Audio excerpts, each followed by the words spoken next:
Setelah memilih pergi dan meninggalkan Emran, Kansa berusaha menata kembali hidupnya. Ia tak ingin kembali ke tempat yang penuh luka dan kebohongan. Dalam keadaan rapuh namun penuh tekad, Kansa akhirnya tinggal di rumah Dr. Aksan, pria yang selama ini diam-diam peduli dan merasa bertanggung jawab atas masa depannya. Dr. Aksan melihat kemampuan besar dalam diri Kansa. Ia tahu Kansa memiliki impian menjadi seorang pengacara, cita-cita yang lahir dari pengalaman pahit yang pernah ia alami. Kansa ingin membela mereka yang tertindas, seperti dirinya di masa lalu. Karena itu, Dr. Aksan memutuskan untuk membiayai kuliah Kansa, memberinya kesempatan untuk membangun masa depan yang sempat hampir hancur. Perlahan, kehidupan Kansa mulai berubah. Untuk pertama kalinya setelah sekian lama, ia kembali memiliki harapan. Namun, kehadiran Kansa di rumah itu tidak sepenuhnya diterima. Funi, putri Dr. Aksan, merasa terancam dengan keberadaan Kansa. Ia tidak suka melihat perhatian ayahnya diberikan kepada orang lain. Rasa tidak suka itu perlahan berubah menjadi kecemburuan, lalu menjadi kebencian. Funi tidak ingin Kansa merasa nyaman, apalagi berhasil dengan bantuan ayahnya. Hari pertama kuliah, Kansa pun tiba. Dengan semangat dan harapan baru, ia melangkah memasuki dunia kampus, yakin bahwa ini adalah awal perjalanan hidupnya yang baru. Namun tanpa ia sadari, seseorang telah menyiapkan rencana untuk menjatuhkannya. Atas suruhan Funi, seorang mahasiswa pria mendekati Kansa di tengah keramaian kampus. Tiba-tiba pria itu bersikap tidak pantas dan mencoba memaksakan diri untuk menciumnya di depan banyak orang, dengan tujuan mempermalukannya. Namun Kansa bukan lagi sosok yang lemah seperti dahulu. Dengan cepat dan berani, ia melawan. Kansa menepis dan mendorong pria itu dengan tegas, mempertahankan martabatnya di hadapan semua orang. Tatapan matanya menunjukkan keteguhan yang tak bisa diremehkan. Kejadian itu langsung menarik perhatian sekitar. Banyak mahasiswa terkejut melihat keberanian Kansa menghadapi situasi tersebut seorang diri. Dari kejauhan, Funi yang menyaksikan semuanya tidak menyangka rencananya gagal. Bukannya dipermalukan, Kansa justru menunjukkan kekuatan yang membuatnya semakin sulit untuk dijatuhkan. Peristiwa itu menjadi awal ujian baru bagi Kansa di lingkungan kampus. Ia sadar perjuangannya belum selesai.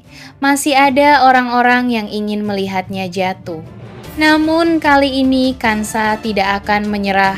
Ia akan terus maju, mengejar mimpinya menjadi pengacara dan membuktikan bahwa dirinya tidak akan bisa dihancurkan lagi oleh siapapun.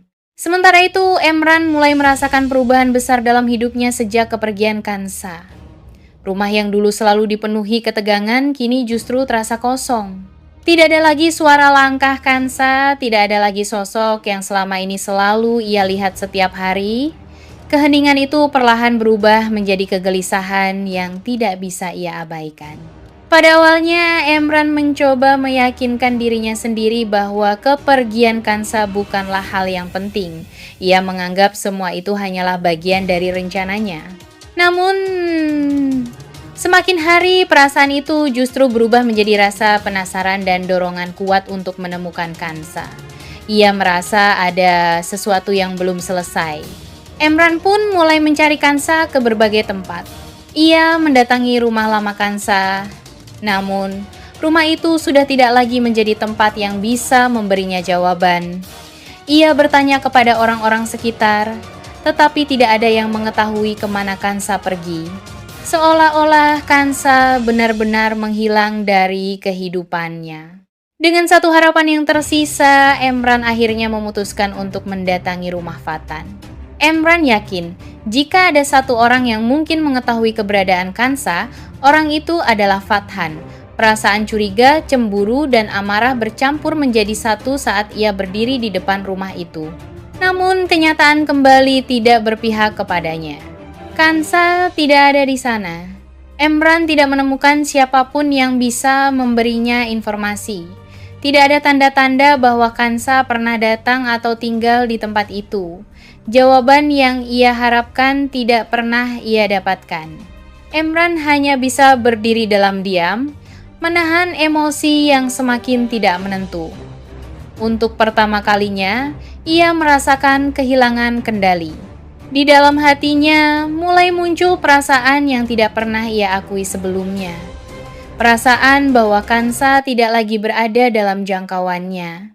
Perasaan bahwa perempuan yang selama ini ia jadikan sasaran dendam kini benar-benar pergi dari hidupnya. Emran tidak menyadari bahwa selama ini ia telah terbiasa dengan keberadaan Kansa. Ia tidak tahu bahwa Kansa kini tinggal dengan aman di rumah Dr. Aksan. Ia tidak tahu bahwa Kansa sedang memulai hidup baru, melanjutkan pendidikan dan berusaha meraih cita-citanya menjadi seorang pengacara.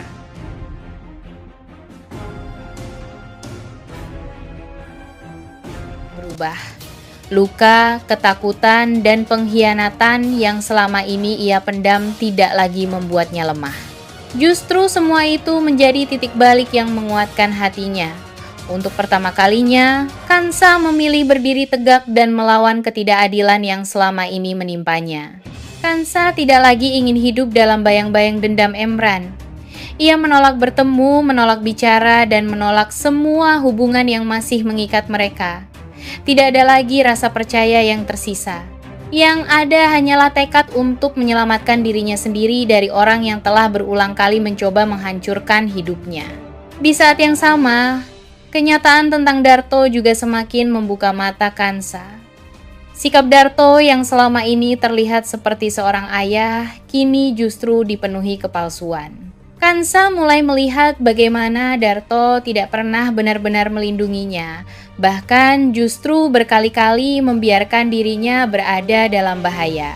Hatinya hancur, bukan hanya karena kebencian, tetapi karena kesadaran bahwa sosok yang selama ini ia hormati ternyata bukanlah tempat berlindung yang sesungguhnya. Sejak saat itu, Kansa memutuskan untuk tidak lagi menganggap Darto sebagai ayahnya. Ia tidak ingin lagi bergantung, tidak ingin lagi berharap, dan tidak ingin lagi tertipu oleh kebohongan yang sama. Keputusan Kansa membuat banyak orang terkejut. Emran yang melihat perubahan itu mulai merasakan sesuatu yang tidak pernah ia rasakan sebelumnya. Kansa yang dulu selalu diam dan bertahan, kini menjadi sosok yang tidak bisa lagi ia kendalikan.